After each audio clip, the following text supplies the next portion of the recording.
You had a really strong sophomore season, but this year you've really kind of kicked it up a notch. What did you do in the off season, not only to prepare all of the stuff needed on the court, but also with your mind and your body and emotionally to get ready to kind of put on the performance you've put on this year so far? I just know I had to take another step for the team, and I just kind of doubled what I did going into my sophomore year and took a different approach. I know I was going to be in a bigger role this year for the team, and I had to step up at all costs. So I just took it day by day, just in here working on my game, my body, and just never getting too high or too low with it, knowing that there's going to be ups and downs. I can't expect me to come out and just do the things that I've done every night, because there's going to be ups and downs with it. So just kind of staying level-headed with the ups and the downs, and just continuing to trust in my work and letting it all show on the court. What's it like being a point guard at Michigan State? You know, a role that Tom Izzo has had high hopes for years. It's really hard at times, to just be totally honest with you, but it's fun at the same time. You get to play at a point guard spot at a prestigious program for a prestigious coach and get to learn from him. So just being out there at that spot and learning from him each and every day and just growing and being here after the guys that came through here and getting an opportunity to put my name up there with theirs if I do what I'm supposed to do. And it's just fun and exciting to know what can come with it. Did you always kind of have that leadership skill set in you, or is that something you really had to discover when you got here to Michigan State? I think I always had it. I think I didn't know. That was some of the things that Coach told me, that I have a voice and I need to use it, and kind of selfishly if I don't, because he trusts me with my voice. So I had to grow. We had countless conversations about me being a leader, and I'm just using my voice and trusting my knowledge that I have, and just extending it to the guys. And being an extension of him, it's kind of difficult at times, because you just sometimes get caught in the moment and just sitting back and just letting him take over a lot of things. And just being extension of the court this year makes it a lot easier for all of us. Of the guys, we trust one another.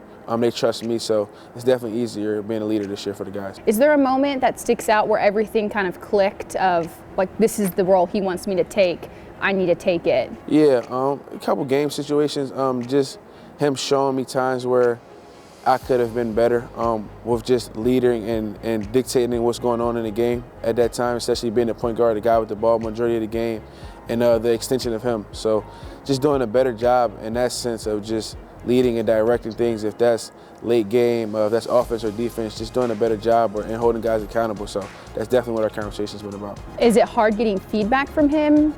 Things that you really don't want to hear, but he has to tell you?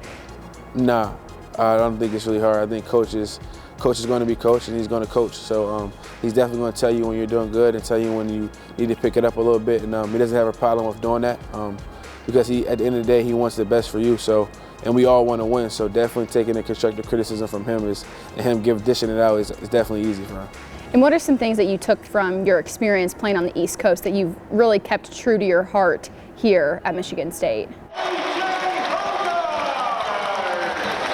I just say bringing toughness. That's what Coach strives about, playing with toughness. So just bringing my toughness with me everywhere I go. That definitely gets you in the door, and also bringing your game as well. Got to have a game that travels. So I just think bringing my toughness and my game was definitely something that I kept with me.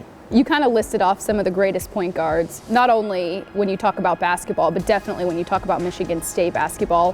Where do you want your name to be when people talk about the greatest point guards to ever don the green and white? I always want to be in the conversation. It'd just be an honor to be mentioned with those guys. It's a lot of greats, a lot of great guys that came through here and did a lot of great things after they left here. So just being able to be mentioned with those guys in that conversation would definitely just be an honor. Hoggard may not be the Spartans' leading scorer, but he does lead them in assists, and his 8 against Maryland made all the difference in the Spartans' 63-58 win. There were a lot of positives Izzo also took away from the Spartans' date with the Terrapins, and he discusses them with us when we come back.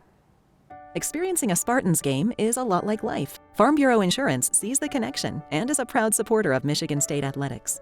Find an agent who can protect what matters to you. At MSU FCU, we believe that if you can dream it, you can achieve it. With a variety of certificate options, you can find the one that matches your savings goals. In 3 months, you'll be sporting that new watch. In 6 months, you'll finally take that vacation you so desperately need. In 1 year, you'll begin a new chapter in your life, and in 2 years, your family will get a little bit bigger. Achieving your dreams is possible when you earn more on your savings. Open a certificate today at msufcu.org.